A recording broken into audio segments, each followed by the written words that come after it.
I am here with Bill Gates. We know him from Microsoft. We now know him for the Bill and Melinda Gates Foundation. Bill, it's great to see you. Great to see you here in particular because we know the Gates Foundation for its work on infectious diseases, child health, nutrition, agriculture, education, the list goes on. Why does Bill Gates care about finance? Well, it's all about helping the poorest. And one thing they don't have access to is bank accounts. The fee structure, if you have small amounts of money, is just too high.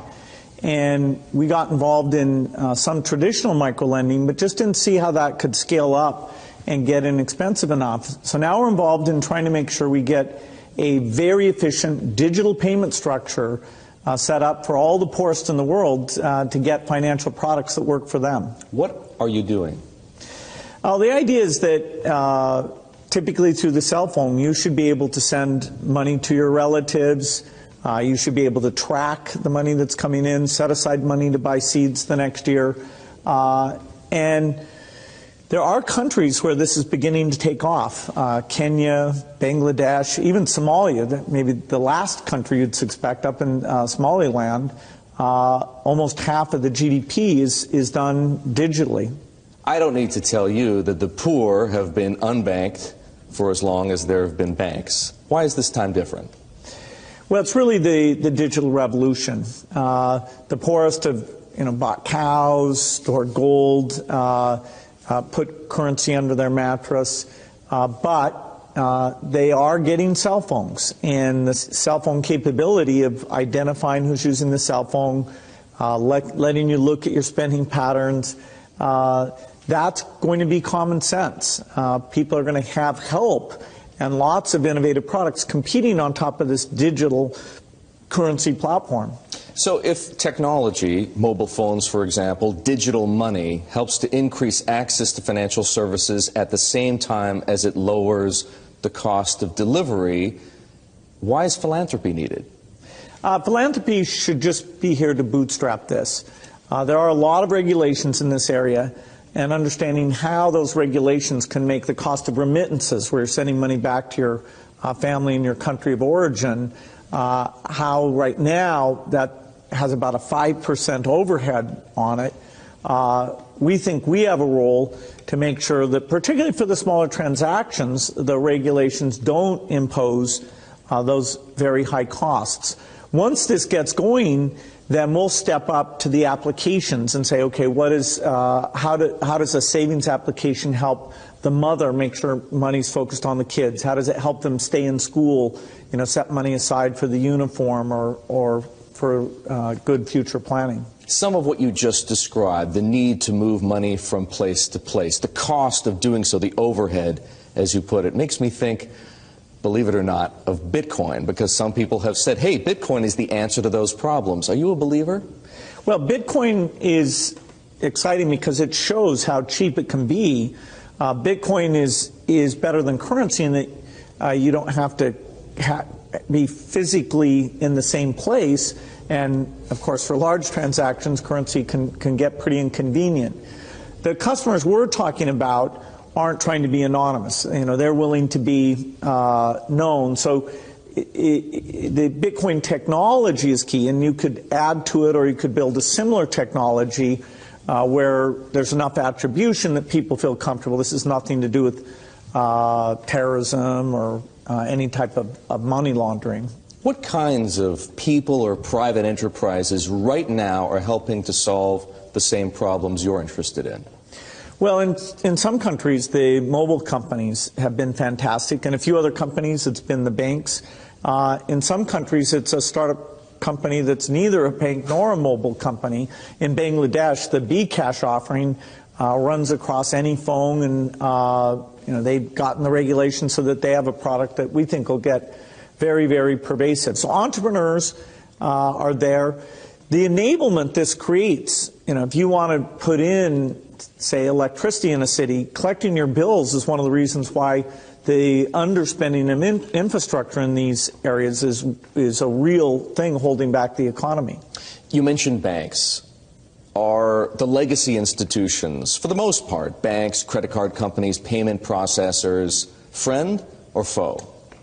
Many of them want to have these additional customers, but they have to embrace the idea that the fees are going to be a lot lower. And so they have to find a way to service these new customers. Now, that means these customers aren't going to be coming into their branches, and they can charge a higher fee when you want to actually cash out.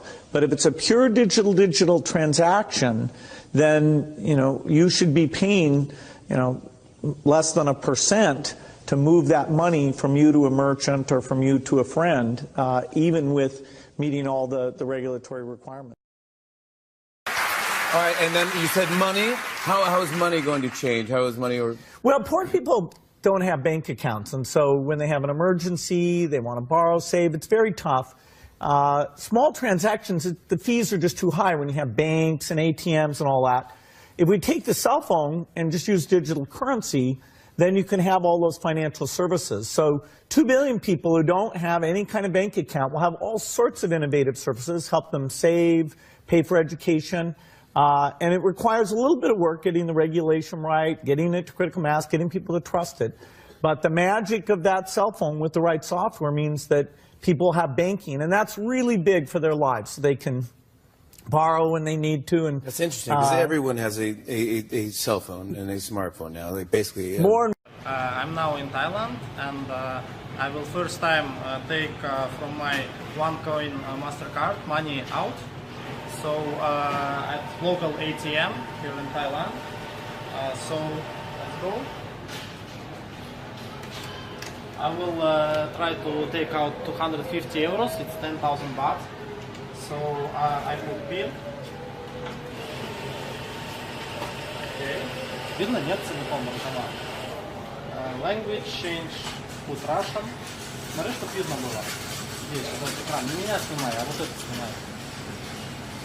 So I will take 10,000 baht. So commission will be 5 USD.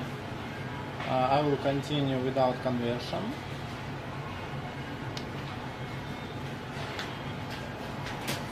So here will come the after money out.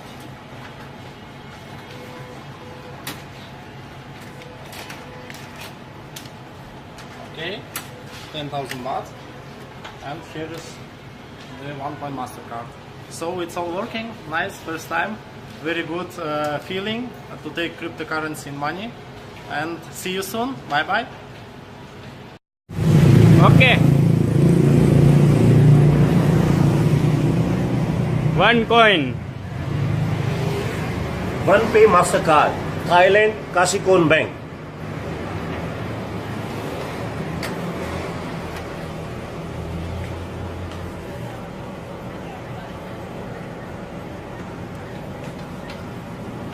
I'm doing the process. I'm taking a withdrawal from the Kasikorn ATM machine. Right? You can see this. I'm taking 1,000 baht.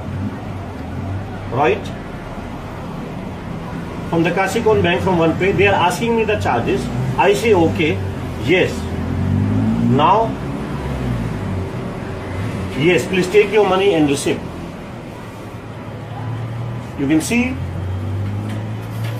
the successful transaction. Okay, successful transaction. OneCoin. Okay. This is Successful transaction I have made from OnePay MasterCard in Thailand. Thank you so much. Thank you, Dr. Ruza. Thank you, Sebastian, for this opportunity. Bye-bye. Take care. Kort det här, OneCoin. Då flyttar vi den in här. Minibank. Goda, Magnus, Norsk. Uttag. Vill den ta ut euro. Tänk på det. 500 euro. Ska du kvittering? Ja. Ja, bra. Men 5.